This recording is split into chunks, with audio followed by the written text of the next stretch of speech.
Welcome into the Real Spiel live show here. Roman, Kelly, Madison, Woods, Trevor, Kelsey reporting to you like we do every Monday here on the Real Spiel podcast, where we're now going to be coming to you with a bit of a post-game reaction as well, as the Louisville Cardinals have put some belt to ass, and we're going to be discussing that. Not just that, going to get some Super Bowl thoughts, some of Trevor Kelsey's thoughts on how we feel about the Super Bowl and its commercials. I know he was probably tuned in, paying attention to all the key details of those commercials. Get Madison Wood's thoughts on her breakdown for this Louisville basketball game, as well as the Cards get the victory 118-77 over NC State. And we're going to shine a little bit of love on just some other things as well. A little bit of NBA chatter and a little bit of Winter Olympics chatter as well. Madison, Trevor, what a performance from those Cards. Trev, get into your immediate post-game reactions, just how you're feeling upon that victory right there. I mean, to quote the great Randy Quaid in Vegas Vacation, I haven't seen an ass kicking like that since someone put a banana in my pants and let a monkey loose. That's pretty much what Louisville did to NC State. What we needed. I mean, coming off two kind of, I don't want to say mediocre wins over teams we feel like we should have beaten by more in Wake Forest and Notre Dame, but it kind of feels good, like a palate cleanser, kind of like more common movie reference maybe. 40 Days, 40 Nights. Josh Harnett finally let's go. I mean, that's kind of how this game felt for both probably Mikael Brown and Ryan Conwell, particularly, especially. Mikael Brown, 45. I don't know if they knew he was tied with Unsell when they took him out, because it felt like they were looking to break records. If they maybe knew, you think maybe they put him back in for that last 2 minutes? I don't know, but Maybe we'll get another chance to do it again later, again at some other point. Who knows? But yeah, I mean, what can you say? I mean, it was one of those games where you're just gonna, if you're a UofL fan, you're just gonna go from 6 to midnight and be happy all night long. Yeah. Madison, post game emotions upon that victory right there. I mean, obviously, I mean that had to be cathartic for Michael Brown. I think a lot of people had lost patience a little bit. I feel like there was a lot of chatter about whether or not. Yeah, I even saw some craziness about he needs a second gear from some people. And I think in this day and age, it's almost unavoidable Crazy that talk. that people that players will see things like that, especially young players. They got social media right on their phones and stuff. But I mean, for him to come out there and not just shoot that well, but also it just seemed like from the opening tip, he was attacking. His first couple baskets were some really nice layups. He was driving, straight line drive, getting downhill, getting to the rim, getting to the free throw line, and then his shot started opening up. And I think that's just been the key for him all along, is to just kind of hone in on, all right, I'm quick first step guy. I can get by anybody. Let me try to force the issue and get to the rim, and then when they respect that, I'll have the space to knock down these jumpers. And I mean, boy, did he ever. I mean, 10 threes, tying Rain Smith for the single game record at Louisville. I mean, that's just crazy for him to come out and play like that. Conwell finally, is out of his slump. 5 for 6 from three for him tonight. Overall, really efficient night. I mean, I think I love seeing him being locked in defensively, rebounding the ball. He had 7 rebounds tonight. He led the team with 6 assists as well. Had a couple of turnovers, but it's not perfect. But he had his best game, in probably the last 3 or 4 games. All around, just played really well. And I think that's what Michael Brown, being fully back unlocks for you. It makes everything easier on everybody else. So you've got Conwell with 31 tonight, and then you've got Javon Hadley only had 9 points, but he was 4 for 5. It's everything. The shots that you're getting are so much better and so much easier to get whenever you got a guy like Michael on the floor with the gravity that he has. And it's finally, I feel like this was just kind of a breakout, not just for Michael, but I think just with the context of how this season has gone so far, and kind of this last little stretch. Trevor mentioned it, opponents that we feel like we should have beaten by more. I talked about it when we talked a little bit of post game for Wake Forest. I said, I think that this is a good win, but it's just something that I hope that Ryan and Michael. I think that's what separated it. I think Ryan and Michael being so cold is what kept those wins from being 17, 18, 19, 20-point wins. It kept us from kind of being able to just blow We should have beat the Wake lid Forest off by those way games. more. Right, exactly. You definitely should have. And I think that my biggest thing tonight, outside of the offense and just how much it clicked, is not Wake Forest. NC State came into this game shooting 40% as a team from three, just absolutely lighting it up. They shot 18% tonight. 4 for 22. 4 for 22. I mean, and for our big bugaboo on defense being can't defend the three, you can hit the three against them, you can hit the threes against them. I mean, the adjustments, the keeping the foot on the gas from jump. I mean, we avoided the slow start. Michael, by all intents and purposes, you could tell a few minutes into that game he was back already. You've got Frew only played 18 minutes. He had 4 fouls, but he went 3 for 3 with 6 points.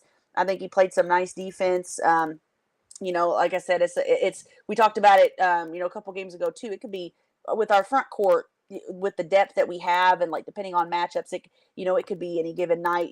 Frew went off against Wake Forest, but tonight, he was less present.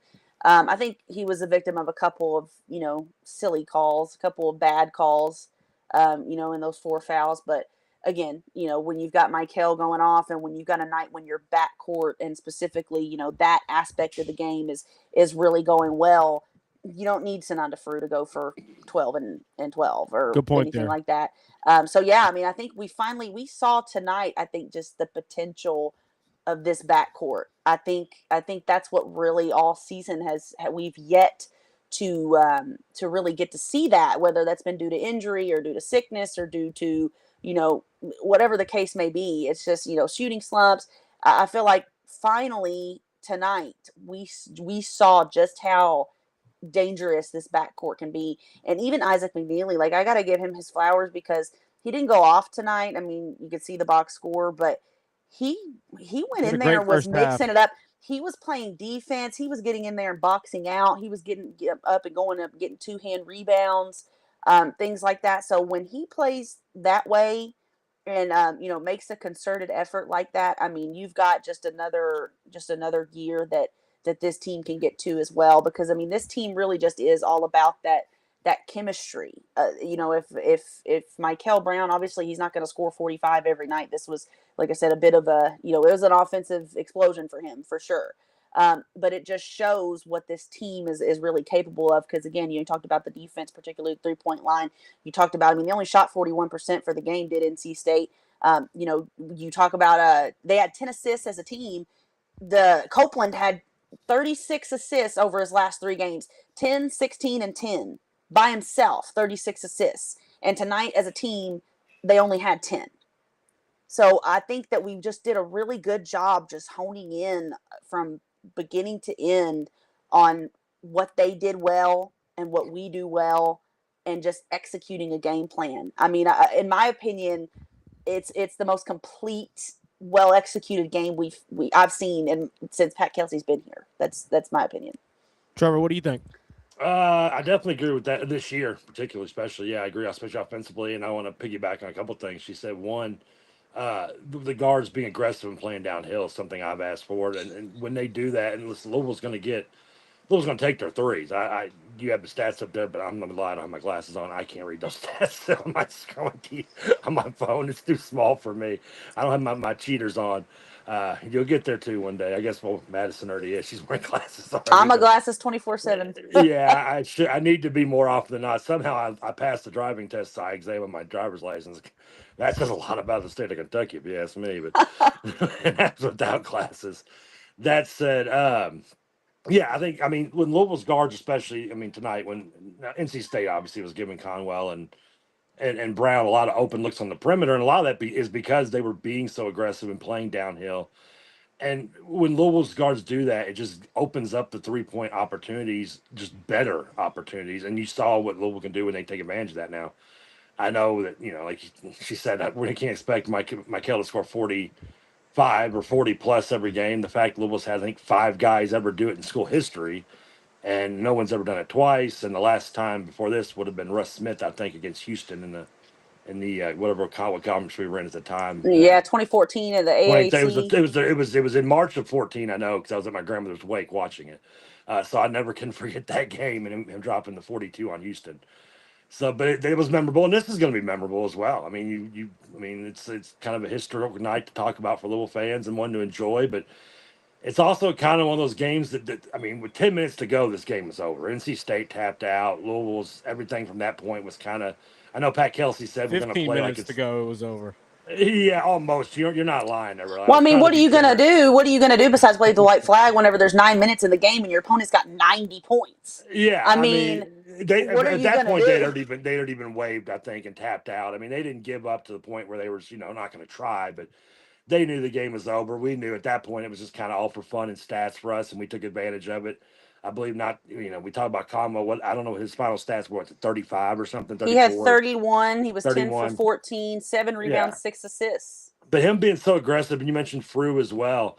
I mean, the stats might not have been there statistically, but a lot of the times when those guards being aggressive, him doing such a great job of sealing off, which is something he wasn't doing earlier in the year and was getting done to him a lot more often, was a good thing tonight. And I mean, took advantage of it. NC State, I know, is not the greatest defensive team.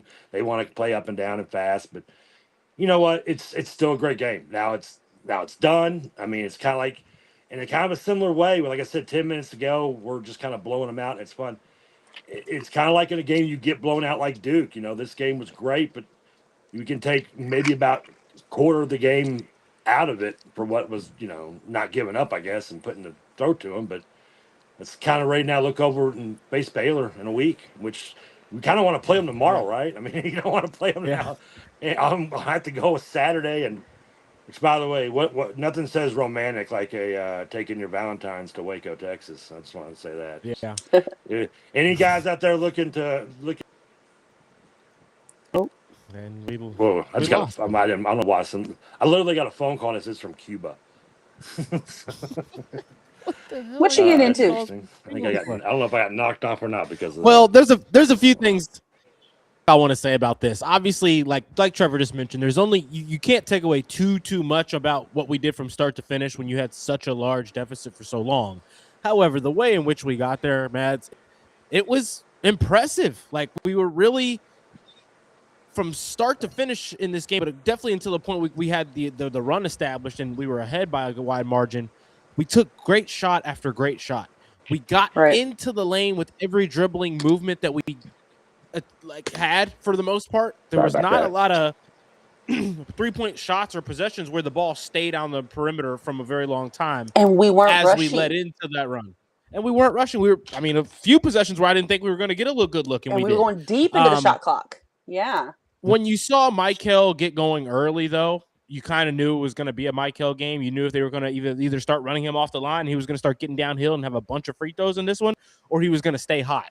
And he stayed hot. And Conwell is in the last 2 games, I think we've seen him acknowledge his rough shooting, acknowledge his shooting slump, acknowledge him kind of being a bit complacent with his shot selection.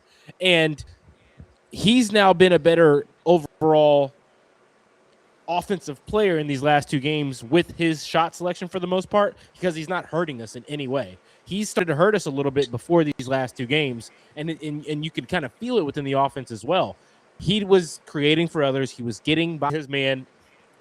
And out on the perimeter, when he would draw the attention, he would draw the help defense. He made the right read every time, and that's what you want out of Conwell in that spot. He had an extremely, it felt like a quiet 31 alongside what Michael was doing for the most part. I think it's probably because he didn't score for a good chunk of that latter end of the second half, too, as well. But the shooting and the defense early on in this game put it away early, and we didn't let up.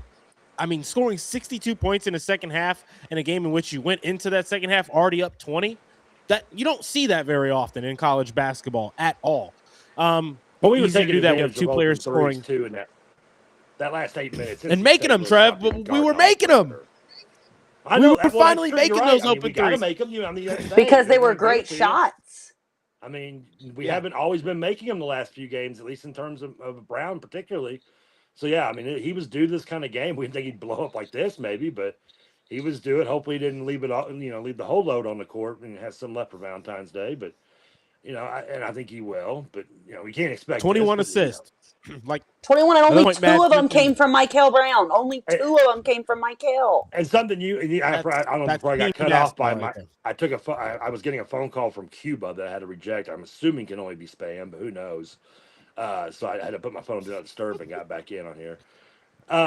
You mentioned also, Isaac. I mean, the 2 threes he hit early in that stretch, early in the game, in the first 4-minute stretch, were big, and Louisville taking that first lead and kind of, obviously setting the tone for what would be the rest of the game. And a game where NC State was really never in it. I mean, that Louisville was up 7-0, I think, right off the bat, and up double digits by the 4-minute mark, by the first.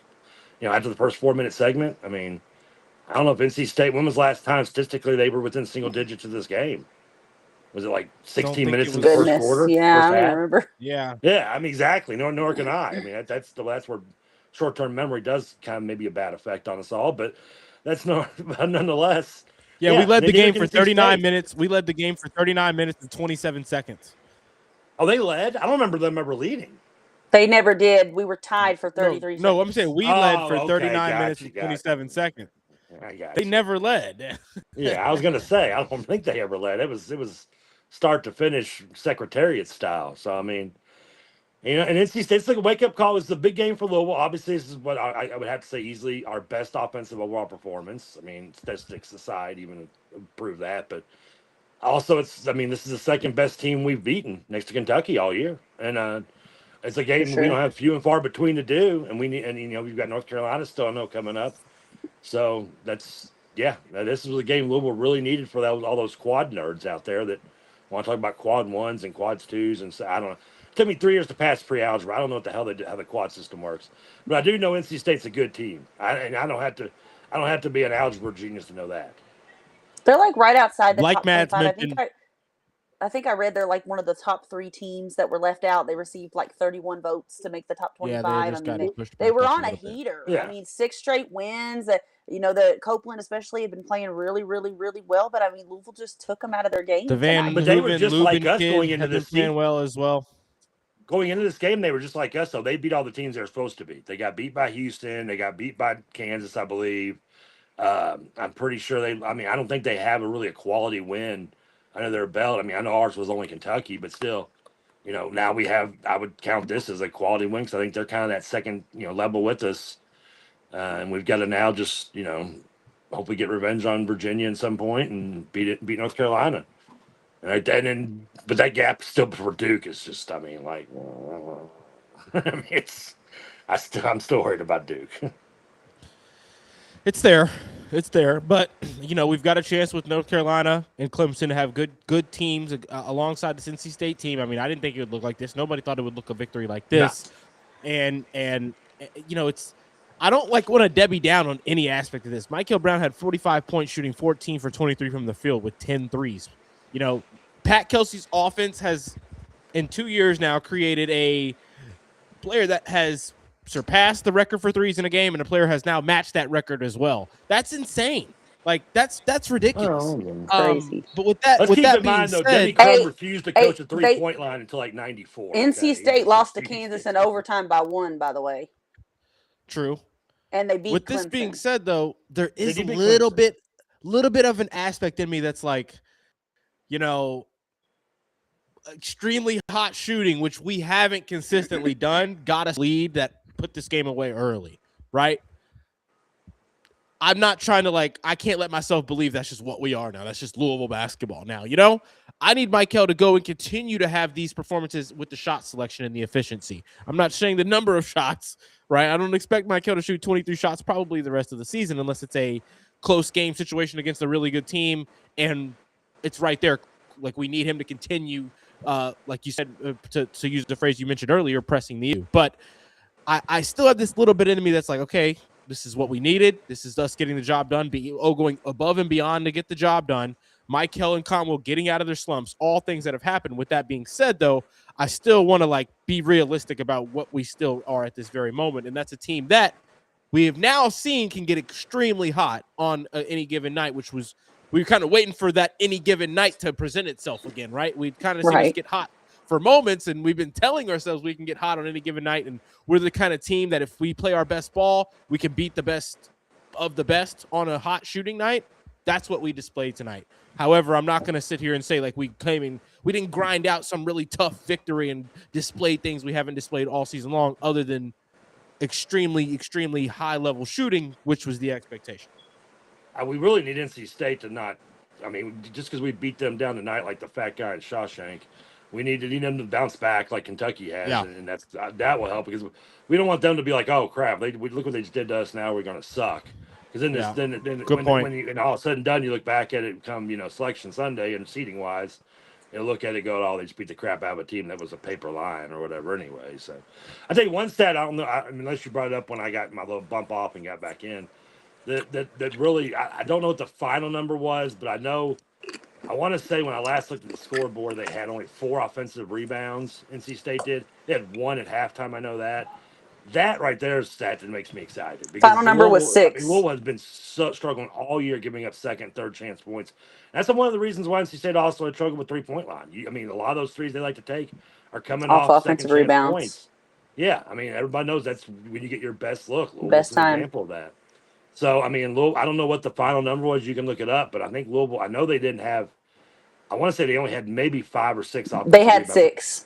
All night. They got a few. Louisville had 8 themselves. NC State, which by far, I do know that right there is, as low as Louisville's held anybody other than maybe NJIT or Montana this year, because most teams are getting 9, 10, 11 rebounds. Louisville's that's been a struggle for the Cards all year long. And to do that today, I mean, most of those coming when the game didn't even matter. Like I said, I looked up at halftime; they had one at halftime, and when I remember last look, they had like three, and that was with like 8 minutes to play. So even the fact that, despite the blowout and the game the way it went the last 10 minutes, Louisville still give up, a handful of offensive rebounds, says a lot about the whole, playing like it's zero, shtick that Kelsey was saying and the broadcasters were saying, but it's still a big stat for me. I hate giving up offensive rebounds more than anything. That just irritates me. It's like getting a holding call when you get a first down in football, And for Louisville to have a game like that, it shows what Louisville can do, especially defensively.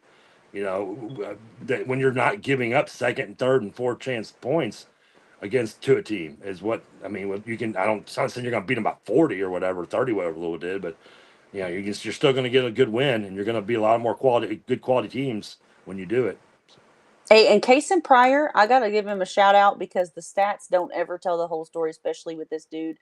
His impact on the floor, he got 2 rebounds, but it was 2 of the toughest rebounds like he could get. Like, I mean, he's sacrificing his body. He's going to the floor. He's diving for loose balls. I mean, hello up and under. To the little jelly. I mean, come on. He's not out there. And don't get it twisted. There are times where, especially if his 3-point shot falls, he could put up 20 points. He did it. He did it a couple times last year. He's never been an above the rim type of player. That's not who Kason Pryor is. But I think now, tonight, especially, what I want to give him credit for is not just the toughness and the diving on the floor and things like that, but also the defense. The way that the defense that we played tonight, when he's on the floor and he comes out and extends and kind of stands out there like that and plays that kind of role right in the middle, like at the top of the key. I mean, what are you going to do? I mean, he gets so many deflections. He leads the team in deflections. Can't really pass it over him. Yeah, you can't really pass it over him. He had one bad play where he went for a steal and gave up a dunk. I think it was early in the second half. Maybe it was late first half. I can't remember now. But short of that, yeah. I mean, I can't think of anything that he just makes such Ruth was an a little impact. Lost defensively tonight, so that you saw his minutes. He didn't play that much. I think you saw that's why. Yeah, I think he needs to get acclimated. Ruth is one of those guys you got to put him in for a few minutes and kind of let him get warm and let him get his heart rate up and stuff, and then he kind of gets going. When he doesn't really get in the game and then he sits down and he gets in the game for a minute again, that's not when you're going to see the best of the Kanai Roos. He still did make a nice back to the basket move though. He had a couple he didn't finish on though, but he made a couple. I mean, we got it all tonight. We got late in the shot clock. We got defense. We have effort from start to finish. We avoided a slow start. We got Mike Kelly Conwell back. Frew had a nice game, even though he had 4 fouls and didn't play very many minutes. You're scouting this. That's why I say it's one of the most complete games. I cannot stress it enough. They were calling Kadir Copeland one of the best point guards in the nation, the best point guard in the ACC. He was backing it up these last 3 games. 36 assists through the last 3 games. That's an insane stat. 10, 16, and 10. But that's really great. The best point guard in the nation is kind of still crazy. Right, talk. that is insane still. Still no Chris Corciani in Raleigh. He had 3 assists tonight, 4 turnovers. Yeah. You don't get better than that. You just don't. You don't scout better than that. Holding them from 40% to 18%. A team that is fringe top 25. Some people saying they should have been in the top 25. A team that's been on a heater with 6 straight wins, and can they can really get up in you defensively. And where they've been succeeding these last few games is off transition. They've been scoring a lot in transition. Tonight, I think they only had, let me see, how many fast break points? They had 5 fast break points tonight. 5. So, I mean, you just, across the board, I feel like, obviously when you have 31-point game from one of your guys and 45-point game from another one of your guys, it's easy to just say, oh, it's because they went off. But there were a lot of great things in this game, a lot of things that just all year we've been saying, please, please, please. We've seen it for flashes. Can we put it together for 40 minutes? Yeah. Well, tonight, you did it. This is a game where I feel like we just be in North Carolina A&T, not North Carolina State. The post game feels like we're talking about a game in early November where we just beat the crap out of some team we paid $50,000 to come here and get whooped. You know, this was a big Monday, big stage coming off of which was the complete opposite of what happened to us last time we were on Big Monday with the Duke game, which where we were the recipient of we were the NC State in that game. Yeah, I mean, doing it. I mean, like you said, just fun game. You know, it definitely helps. I mean, doing that kind of you seeing, you know, a star freshman come in here and drop 45. Definitely, I'm sure doesn't hurt recruiting at all on a national spotlight game like this. PGU. Yeah, I mean and I love the end of the half where I mean him and Kelsey are just talking. You know, they're making the reporter wait for 35 seconds to a minute while they're going over that final play and talking about what he did wrong or what he should have done and yada yada. And that just you know, stuff that warms my heart. You know, it makes me happy to share a last name with the man. I'm sure we're cousins somehow. Who knows? Another takeaway I kind of had from here, and this one was Darian Williams. You know, you held him for 3 to 13 from the field. You kept him at an inefficient night. I thought that was one of the key points in this game. If he was 3 of 13, he hit those 3 all within the first like 6 minutes of the game. Because he hit like early. 3 in a row, and he started talking trash to the people in the front row. And so you're telling me he didn't hit? I didn't even realize it though. So that means he didn't hit another 3 the rest of the game. He hit those first 3 threes within the first 6 minutes of the game. Yeah, he had 0 points in the second half. I don't know about. Yeah, I guarantee he didn't hit. Then he didn't hit another 3 until after like the first 6 minutes of the game. Because he got hot. Him and Brown went back to back. He hit the 2 early. Yeah, I think he hit 3 early, like right off the bat, and then he like bricked one, airballed one, and apparently never hit it. I didn't realize that. That's insane. I mean, that's insane. Yeah, so you kept him to an inefficient night. You kept Copeland. You defended him well on the ball. You kind of anticipated, I think, all of the off-ball defenders when we were guarding Copeland did their part extremely well and anticipated and cut off passing lanes and whatnot. So you got the defensive game planning there. It seemed like we were really on our A game, which is a positive sign from the coaching staff to everything you needed to do in this game. The things that they do well, you negated them, right? And then the things that we want to do well, we found ways to do them, which you want to be able to do in conference play against good teams like this. So feeling really, really good about this victory overall. Not necessarily changing how I feel about our chances of success. With that being said, I think Michael and Conwell flipped a page, and I expect this win streak of 4 games to continue on a few more, and for their performances to kind of build from this. So, Madison, anything else you want to add from there? You don't think that Conwell and Michael being back for all intents and purposes elevates our ceiling and a little bit increases our chances of success? I mean, a bit, but they have to continue to shoot good shots. They got to continue to show me. Getting up big and getting up big on your home floor against NC State, that's, you know, a great job. But I want to continue to see you guys make those kinds of decisions on the offensive end against good teams going forward. You know, maybe when you're down 2 points instead of up. And I think 16. I think the key is what we talked about in the beginning of, you know, forcing the issue and driving the basketball and getting, you know, a touch in the paint, you know, at least a touch, whether that's passing it down to Frew and, you know, you're passing it down to Hadley or somebody gets double team, kicks it out, whatever, or the drive and getting the foot in the paint and kicking out or whatever it is.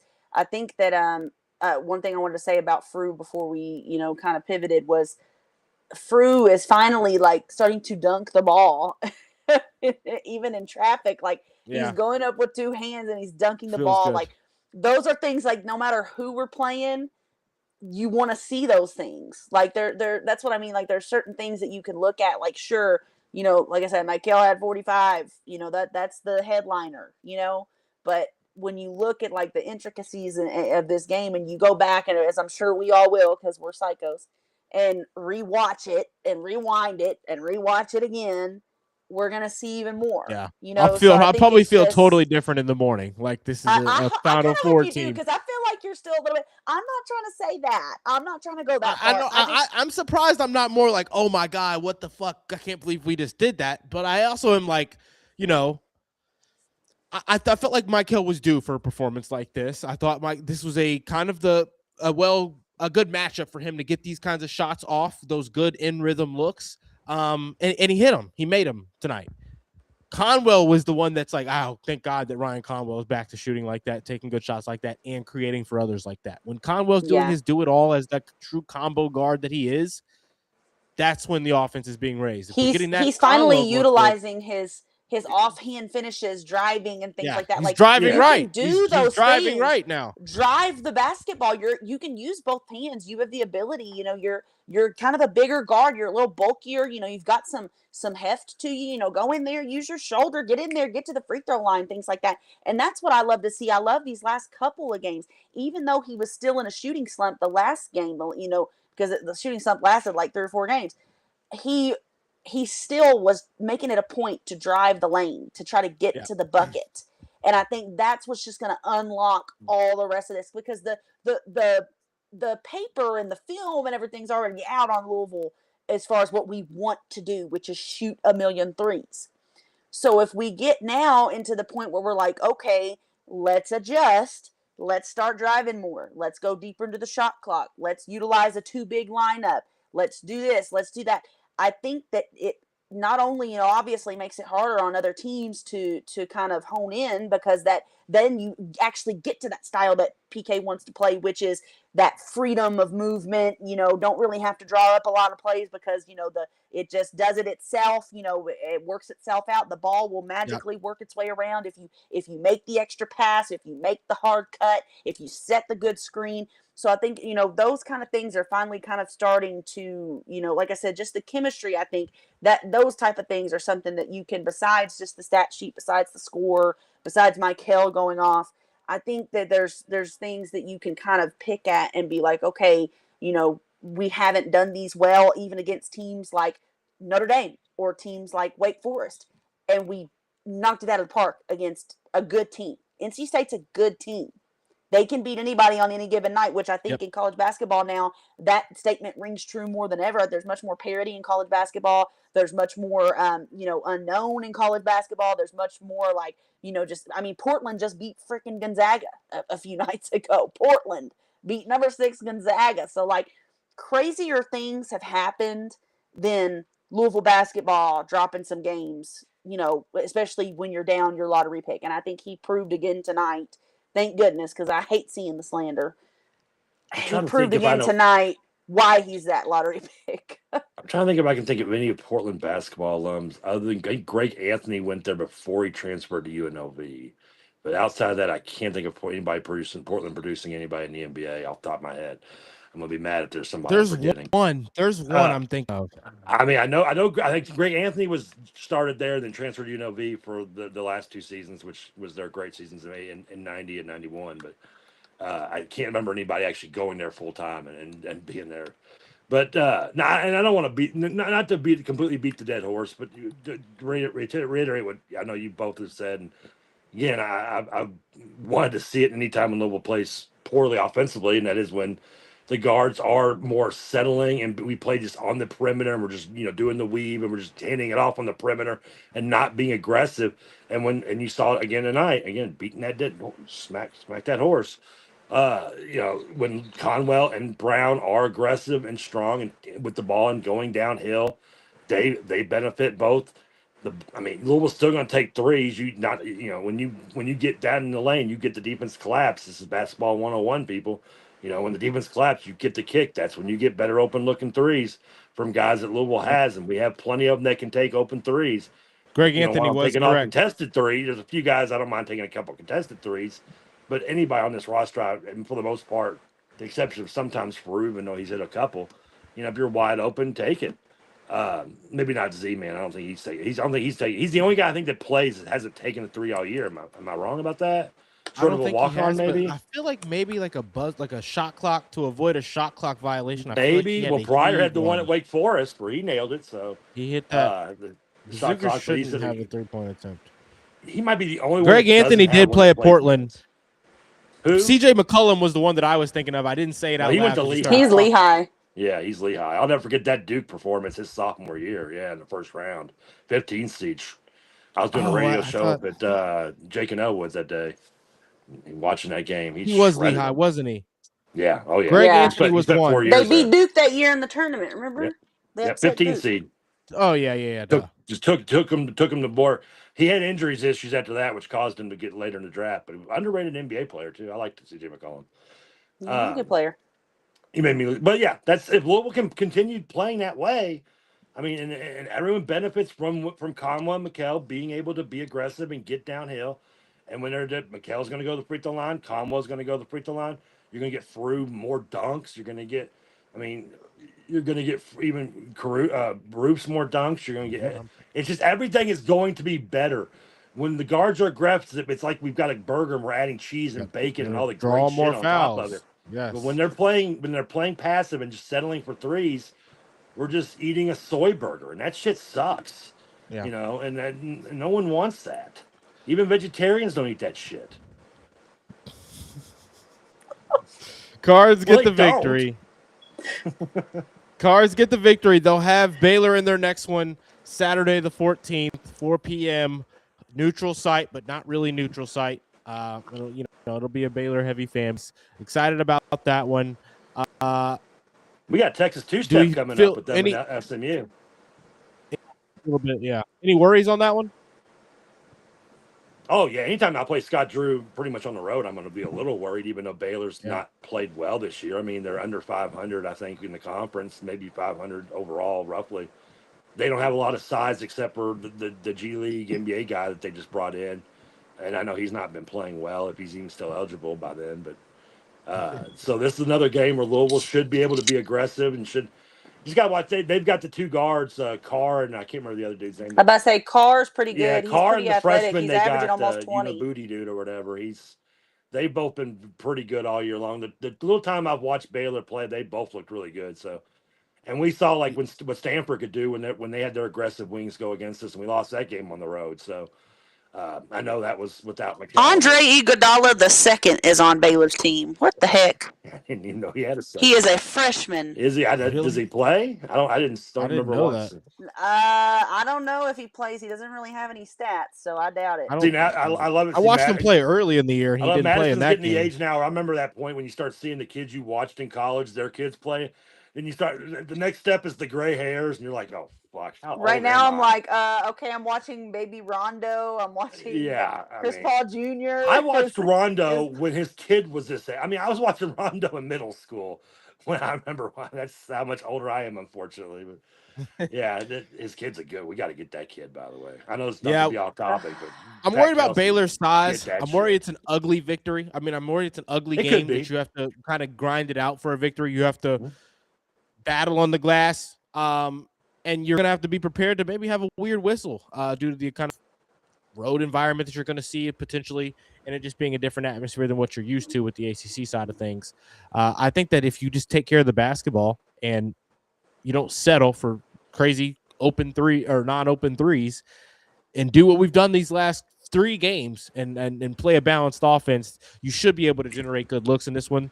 They are a team that plays a really sloppy brand of basketball ultimately for the most part, but they are athletic and they are big. I say that. Very athletic, yeah. They've got a lot of like 6'8", 6'7", 6'6" guys, not necessarily anything over that other than the one big and then the one big on the bench. But both their guards are 6'5", like Carr's like 6'5", I think 190 or something. And the other guy's like the freshman 6'5", like 210 or like so they got decent size. Yeah, I mean they're not big, but it's a game where Louisville should be able to be if Louisville plays especially aggressively with the guards.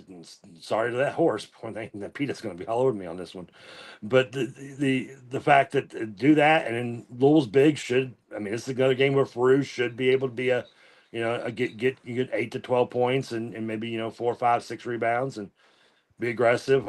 Get some foul trouble. Hopefully not, but this is I would like Louisville. This is a game Louisville should win. Now they can struggle. And it might not be they might not cover. Even though I think they did cover at Wake Forest by like half a point, because I think they were 7.5 point favorites. So we did cover on that one in the end. But I do like Louisville to win this game. I mean, they should not lose even on the road at Baylor, even though it's a Dallas technically. But I think it's a Dallas, right? Yeah. I'm with you. Who wants to go to Waco? I mean, come on. Trevor, how'd you feel about the Super Bowl? How'd you feel about the Super Bowl? How'd you feel about the commercials? What was your favorite part? Did you dance to the TV when Bad Bunny was performing? Well, I'm all about the bunny, but the bunny guy. Honestly, I really thought that he was Ollie G for a while. That's how out of hip I am. I was like, I could have swore it was the same dude. I had no idea. I didn't know it was 2 different people until like the last night. I had never even heard of Bad Bunny until like 2 years ago when he did a wrestling event. I didn't know who he was. I did watch the Bad Bunny show. And I'll be the first to tell you, I probably will listen to way more Kid Rock songs than I'll ever listen to Bad Bunny songs. I can't even name you a Bad Bunny song. But I did watch that instead of that crap they put over there, the lip syncing shit. Poor Bob Ritchie looked like a shell of himself on stage, I heard. But the Bunny show was fun. I mean, I was maybe a little too baked for it, but it was sort of that. It was pretty entertaining. I mean, I saw somebody get married, which I think she was pregnant. I might be wrong. Hopefully, she just wasn't. I didn't know if fat. that was a real marriage And, or not. I think it was a real marriage. What I read. I think they said it was Yeah, real. it was. Yeah. Apparently, they invited Bad Bunny to their wedding, and he was like, fuck that, come and get married at the Super Bowl. And they were like, free wedding. The father of the bride was like, shit, I don't got to pay for nothing. Fuck it, yeah. Let's do it. And then they had, Cool. even though I guess I don't know, I'm not married, but aren't you not supposed to wear white to a wedding? Isn't that like insulting to the bride? But it's, I guess, if you get to have a free wedding on the Super Bowl, who's to complain, right? Yeah. And then I guess the kid got a Grammy, which who doesn't have a Grammy? And I don't know why they were climbing telephone poles in the sugar canes, but other than that, I enjoyed it. I didn't know that was Ricky Martin. I was disappointed we didn't get any more members of Menudo, but and I had no idea that was Lady Gaga till later on either. So my parents I do didn't know that they was are, Lady. though. I immediately knew. I was like, "That's Lady Gaga." Wow, and they're like, "No, that's not Lady Gaga." So I was like, "That's I Lady actually Gaga." put the closed caption on during the halftime, thinking at least maybe I'll get to understand what he's saying.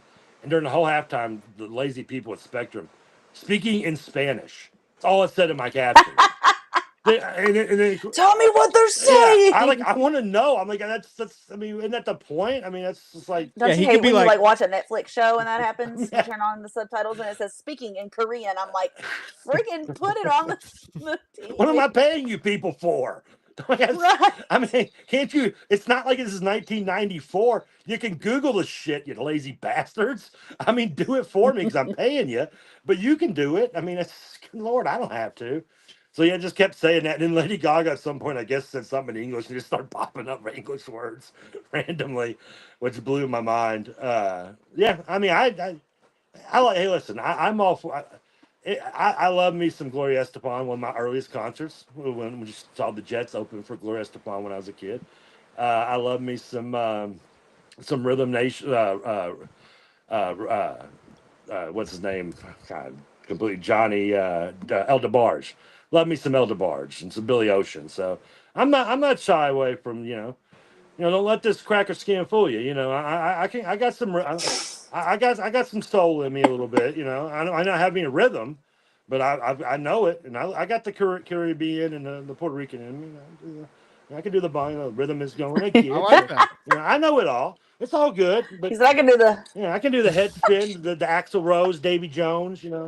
Yeah, Mads, to the right. what do you to the think of the left. game? The shoulder work. Cotton candy, sweet as gold. Let me see that Tootsie Roll. Yeah, that Tootsie Roll. Let me see that Tootsie Roll. To the left, to the right. I got it. I'm all good. Mads, I got what'd you more think of the rhymes than game? what people got cavities, as one rapper once said. So I enjoyed it. Yeah, I liked the. I can honestly say, the halftime show was more entertaining than the game. Now, I'm not going to say it was the best halftime show. Nothing's going to beat Prince doing Purple Rain in the Rain. That's just not even close. I mean, that's ain't going to get beat ever. Sorry to say to anybody. But the game was just, and I mean, not saying the halftime show is like this woke type, crap saying that I'm thinking it's great because it was better than the game because, Republicans hated it. I'm saying it because the game just sucked ass. I mean, It was boring. It was as just bad kind of as I like we thought said it it was would going to be. be. Is a bunch of field goals, and then whatever defense stepped up ended up, making plays. Patriots defense just shit down their leg.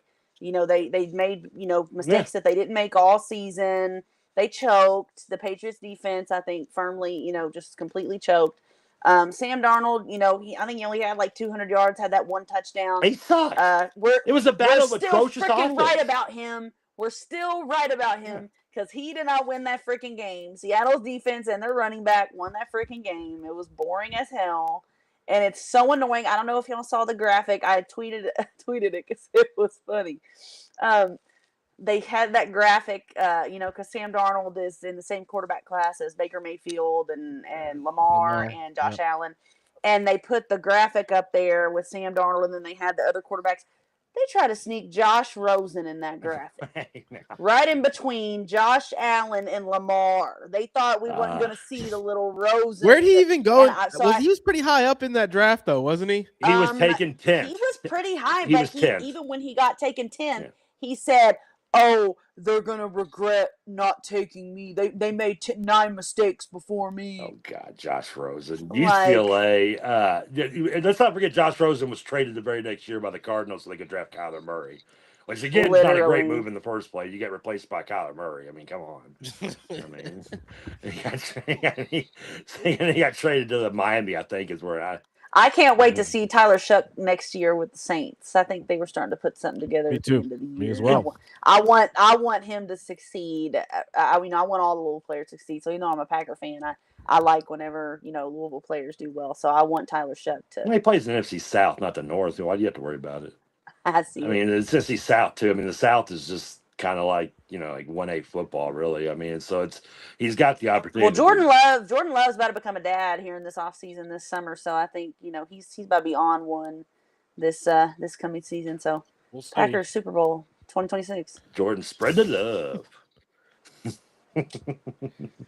You guys been watching the Olympics at all? You got lucky. A little bit. They changed coaches at Utah State Vaughn. his senior year, and he had such a horrible senior year. This is why he fell so late in that draft to UO, I think.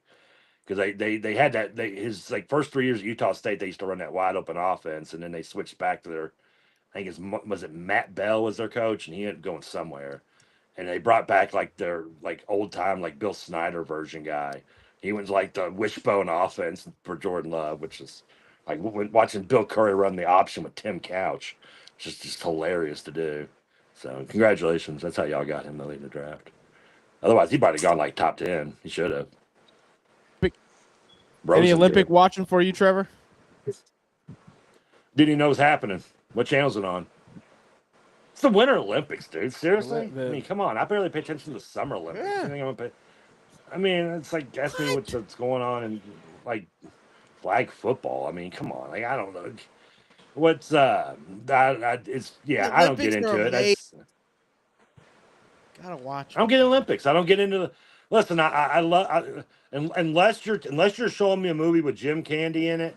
I have no love for the Winter Olympics. I just really don't give two shits about the Winter Olympics. I don't. It's just I'll watch Cool Runnings. I'll maybe watch Miracle, even though I thought it was over. I didn't like it too much, but outside that, no. That's where my loyalty ends.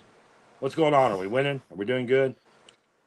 For the most part, I don't think we're doing the best. I'd have to go relook at what the medals have looked like in the last 2 or 3 days, but I think it's fun. It's just interesting seeing the different sports and how the different countries fare in sports that you don't really see on TV very often. Well, that's the Olympics. I mean, it's the coolest thing about the Winter Olympics is I was in Utah once, and they had the Winter Olympics there at one time, and like the stuff that they use for the long jump and the ski, that stuff's still up.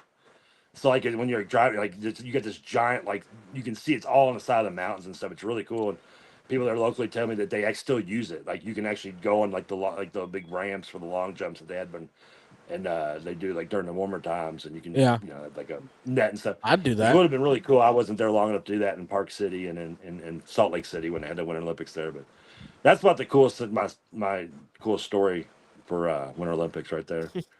Are you really watching it? Seriously, dude. Yeah, I watch it every day. I cut them on every day. It's sometimes it's sports that I know about a little bit, and sometimes it's sports that I've never watched. But I try to pay attention to what it's on when I'm free. I mean, I feel like this would be the Winter Olympics would be your version of Midwest basketball, right? I mean, what do you I watch Midway basketball too. You hate Midwest basketball. I mean, look, some of the teams you don't watch hockey. Some teams. I watch the Dallas Stars. You just named a team. You know, you can name a player on the team. No, you don't have to. I'm not trying to call you out because I don't watch the shit either. Man, I watch the teams I bet on. I gamble on the NHL. I watch teams I bet on. Those teams. Yeah, I bet on. Yeah, that's me. If I bet on them, I'll watch the shit. Yeah. I mean, see, I don't bet. I'm sure there's some people. I mean, listen, hockey fans. I know Rutherford's a big hockey guy, but I think curling has got a nice in the last decade or so has picked up kind of a fun thing to laugh about during, and that's what it is, kind of laughing at kind of sport to giggle at. But Surely, I mean, I can't name. I mean, what other winter sports do you have? Skiing, and I mean, Lindsey Vaughn's still doing shit, I guess, or she hurt. I don't know. Who knows? The I racing, don't know. yeah, It's just going on the the Summer ACL. Olympics barely grabbed my attention, but the Winter Olympics just I'm not a Winter Olympics guy. Summer What can I Olympics. say? I'm Sorry. tuning in every day during the Summer Olympics. I can't get enough of the Summer Yeah, I Olympics. They're mean, the best. Winter's not the same. Madison, Doesn't what have about the you? same Are you going to be pizzazz, the but tiebreaker here? We've got the one black guy who loves winter sports, and now about you in California. What about you? I don't know. I don't really pay attention to a whole lot of other sports. I pay attention to when Louisville baseball starts up and they gets like to the time when it's like about to be postseason. I start like when the postseason starts to ramp up. I pay attention, like especially if we're going to the College World Series. I pay attention to the College World Series. I'll pay attention to like different scores and what other teams are doing, just to see like what we're up against or whatever and stuff. But those type of sports I enjoy more when there's stakes. It kind of bores me otherwise, like to just sit and watch baseball or whatever. Like if the World Series is on, like if it's like this last year, the Dodgers and that epic comeback that they had in that game where they hit all those home runs and stuff, like that stuff is cool to me. Like especially that they got a lot of Louisville alums on their team. But I don't. That's it. Other than that, I don't really care unless it's what like them Dodgers you're do, trying to win Madison. a championship. That greatness from the Dodgers. Yes. Yeah, they hit a lot of home runs.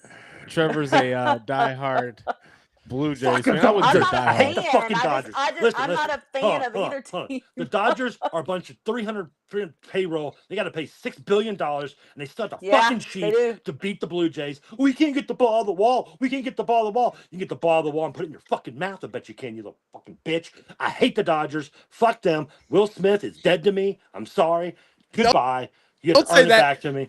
Don't Fuck say the that. Dodgers. Hate them. Will, don't do that to him. Yeah, don't do that. Don't do that. No. Will got drafted there. That's unfair to Will. They drafted him. He didn't have a choice. Will, if you want to True. send me money, I will. You'll be undead to me. Till then, Will, if you want to sponsor the show, let us know.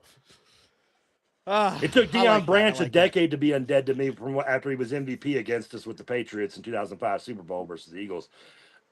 But in about 10 years, 15 years later, I started to forgive him a little bit, and after I met him and stuff. So Started to forget. he's good now. Well, I'm okay with that. Plus, we've got 2 rings, 2-time champs, woohoo! But Madison, fuck Dodgers, and then they signed Cal Tucker. Hey, here's another $200 million because God knows we can't beat anybody without paying fucking $6 billion out of the fucking roster. Madison, next game we've got Baylor. Before we will be back on the Real Spill Live show next Monday, the 16th. We've come on every Monday. This is 3rd Monday in a row. We've been consistent now. So we've got to predict win or loss against Baylor this Saturday. Dub. Oh, a dub. I like dubs. That'd be 5 in a row, Trev. You should come out there. You should come out there.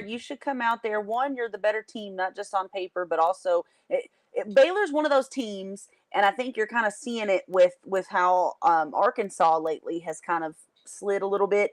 They're full of athletes. You got a lot of athletes, but you don't have a lot of guys that like are super skilled that have kind of like those fine-tuned skills. You don't really have a guy on the team that like is just one of those guys that you just give the ball to and go get a bucket. They don't really have a whole lot of I don't know really how to put it, because they've kind of just fallen apart of late. They started might be kind of decent, and then last few games, I think I had it pulled up here, they've lost out of their last 1, 2, 3, 4. They lost 4 in a row. They beat West Virginia, they beat Colorado, and then their last game was at Iowa State. They lost by 3. So I guess that last loss isn't too bad, but losing 4 out of your last 6, when we're on a 4-game streak. So I think that we should be able to kind of carry this momentum. And we perform pretty well usually on neutral sites as well. I think this is more about us than it is about them. Not saying we're going to win by 20 or anything, but I mean, if we knock down our shots, I mean, we could, it's easy to pull away. You hit 4 threes in a row. That's 12-0 run right there. I mean, that's 4 shots, 12 quick points. So I think, like I said, they're athletic, but they don't really have much of an identity. You've got a big man, maybe might be able to block a couple shots, might get lucky. But I think that if we do what, we're committed to doing, which now looks like, we've shown our ass a little bit as far as defense. I think we've shown, even like players like Isaac McNeely, I think we've shown a little bit, more these last couple games that we can really kind of dig in and play a lot better defense than we've seen for the majority of the year. So that's the biggest area. I feel like Conwell, Michael, I think, offensively, I think we'll end up being okay. I think we're still going to be a pretty prolific offensive team, for throughout the rest of the year. I think we'll be able to score pretty well against most teams, but I think that in this one, I just look for us to be able to continue the momentum, particularly defensively, and the intensity, the rebounding, the boxing out, the diving for loose balls. I mean, just everything that you saw tonight, just carry it forward. And like I said, should definitely be a win, in my opinion. Trevor? One quick thing. I would watch every second of the Winter Olympics if the Blue Jays could go back and win that World Series. I'd watch every second of it and document. I would even take notes in every event if we go back and do that. I just want to throw that out there real quick. That's how angry I am about that series still. No idea.